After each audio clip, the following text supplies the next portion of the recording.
Hello HorrorHands, this is my video entry for HorrorHands 200 subscribers contest, his giveaway, and he has charged us with picking our top 3 favourite examples of horror cover art. So I'm going to be letting you guys know what my choices are in a couple of minutes, but not before pointing you in the direction of his channel, for 'tis the very reason we do these subscriber giveaways.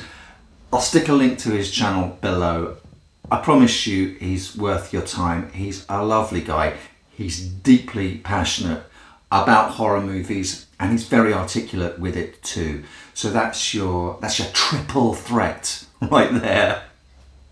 Watch a couple of his videos, subscribe to him, thank me later, and now let's just cut to the chase. I've self-censored. Anyone who knows me, who's watched more than a handful of my videos, for a start, thank you.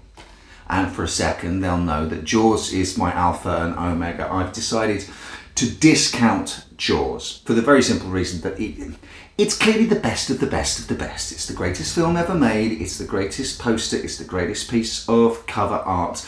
Andy Warhol, in 100 years, wishes he could have come up with some pop art graphics as arresting, and basically does exactly what it says on the tin as this, but he couldn't.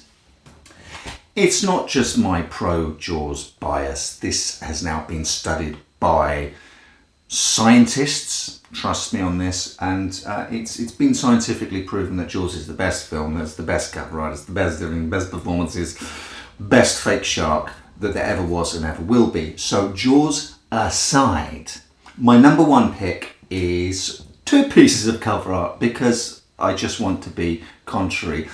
I picked the UK cover art for A Nightmare on Elm Street because as soon as HorrorHands gave us the question, that's the cover that sprang to mind. That is the VHS cover that I used to spend my time poring over, just staring at all the details, just letting my imagination run wild. And I'm going to stick alongside that the VHS cover art for the UK release of Nightmare on Elm Street 2 Freddy's Revenge, because I used to study that as well. They sat pride of place side by side in my small but slowly growing video collection of the time, and I just used to love the detail of it. I used to look at the detail on Freddy's glove looming over the sleeping face of Nancy with this suburban backdrop that somehow, even though it's supposed to be everything that's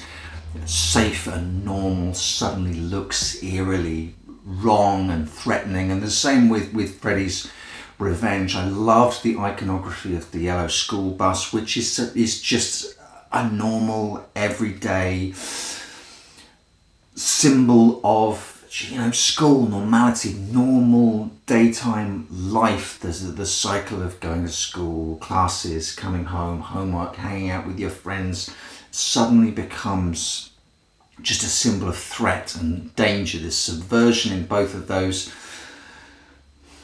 And I just used to love looking at Freddy's glove. Freddy's whole iconography just completely grabbed me back then. Some similarities I just realised between the Nightmare 1 cover and my second pick, which is for Fright Night.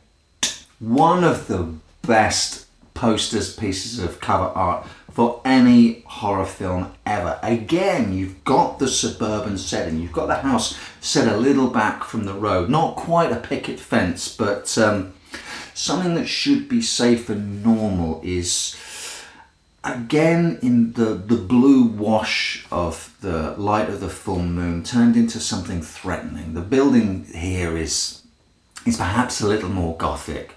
The lone figure in the window sort of is the icing, just the detail that your eye is slowly drawn into. Of course, you notice the cloud formation first, and so then you're slowly drawn into this figure here. More than a hint of the Bates Motel and Psycho about this image, I feel, which is interesting because, that's interesting to me, because the film alludes to Hitchcock's Rear Window, much more than it doesn't allude to Psycho at all. And of course, over this whole thing, you've got this fantastic image of it's not even the villain of the piece, it's a shot from the movie. You don't realise that before you've seen the movie.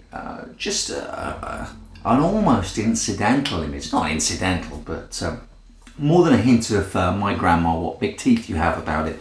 And then the other forms, the beasts in the clouds as well, that always made me think, especially the bottom left hand one, always made me think of the ghosts as dogs in Ghostbusters. Maybe that's just me.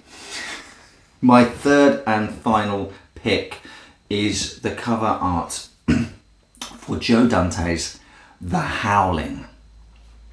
So freaking evocative.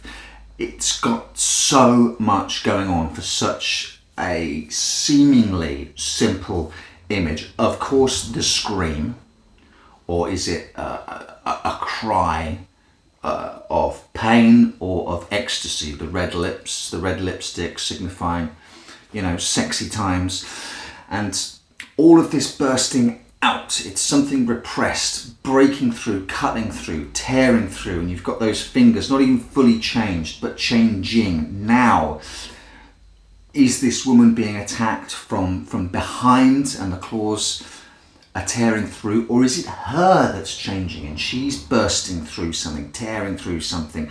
As I said, is it a scream of pain, a scream of ecstasy? There's a queasy mixture of all of these kind of things going on. The hidden, revealed, pain and pleasure, sex and murder, human and animal, and it's just such a heady concoction. A seemingly simple image, but the design of it is absolutely freaking perfect. I've seen it rejigged on reissue covers to take the woman's face away and replace it with an obviously werewolf face, and have a look. It just doesn't work. Good, simple, clean design works every time. Those are my entries. Please check out HorrorHands' channel. He does some great stuff. Highly enjoyable. He keeps his videos short, which I really appreciate, unlike what I've done here. So I think it's time for me to shut up.